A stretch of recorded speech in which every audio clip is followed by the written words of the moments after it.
வணக்கம் குழந்தைகளே, எல்லாரும் எப்படி இருக்கீங்க? இன்னைக்கு ஒரு கதை பாப்போமா? கதையை காணலாம் வாங்க. உதவிகள் செய்வோம்.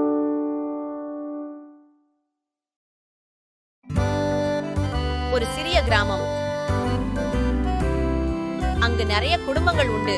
அதில் ஒரு குடும்பம் தான் நம்முடைய ராகுல் குடும்பமும். ராகுலின் பெற்றவர்கள் ராகுலை நன்றாக வளர்த்தனர். ராகுல் ஒரு சுட்டி குழந்தை. ராகுல் ஒரு நாய் வளர்க்க ஆசைப்பட்டான். அவனுடைய பெற்றோரும் அவனுக்கு ஒரு நாயை வாங்கி கொடுத்தனர். ராகுலை நன்றாக கவனித்துக் கொண்டனர்.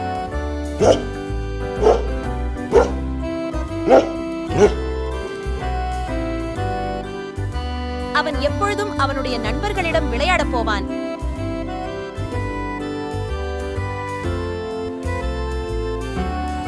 அவனுடைய நண்பர்கள் அனைவரும் ஒன்றாக விளையாடுவார்கள். வெவ்வேறு இடங்களுக்கு போவார்கள். புதிய விளையாட்டுகளை விளையாடுவார்கள். ராகுலை அவனது நண்பர்களுக்கு எப்பொழுதும் பிடிக்கும்.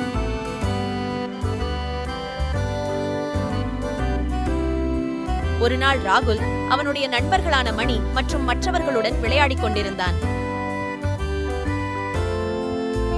அப்பொழுது எதிர்பாராமல் அவன் கீழே விழுந்தான். அவனுடைய நண்பர்கள் அவனுக்கு உதவி செய்தனர்.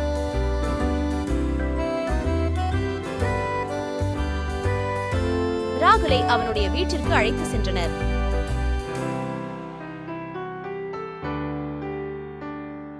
ராகுலின் பெற்றோர் ராகுலின் நண்பர்களை நினைத்து பெருமை அடைந்தனர். 2 நாள் கழித்து ராகுலின் நண்பனான மணி ராகுலின் வீட்டிற்கு விளையாட வந்தான்.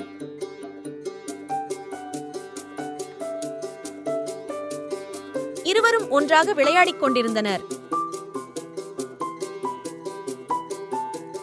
அப்பொழுது திடீரென மழை வந்தது. ரொம்ப நேரமாகியும் மழை நிற்கவில்லை.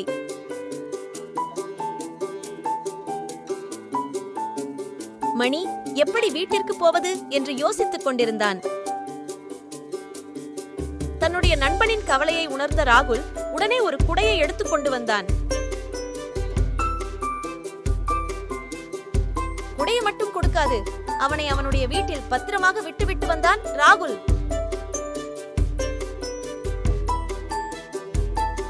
தன்னுடைய நண்பனின் உதவிக்கு நன்றி சொன்னான் மணி.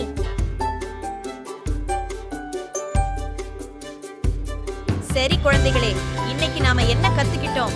ராகுலோட நண்பர்களான மணியும் மத்தவங்களும் ராகுலுக்கு ஒரு நேரத்துல உதவி செஞ்சது போல ராகுலும் மணிக்கு உதவி செஞ்சான்.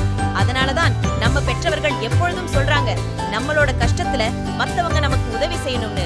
நாம நினைச்சா நாமளும் மத்தவங்களுக்கு அவங்க கஷ்டத்துல உதவி செய்யணும். இன்னொரு கதையில பார்க்கலாம் குழந்தைகளே. போயிட்டு வாங்க.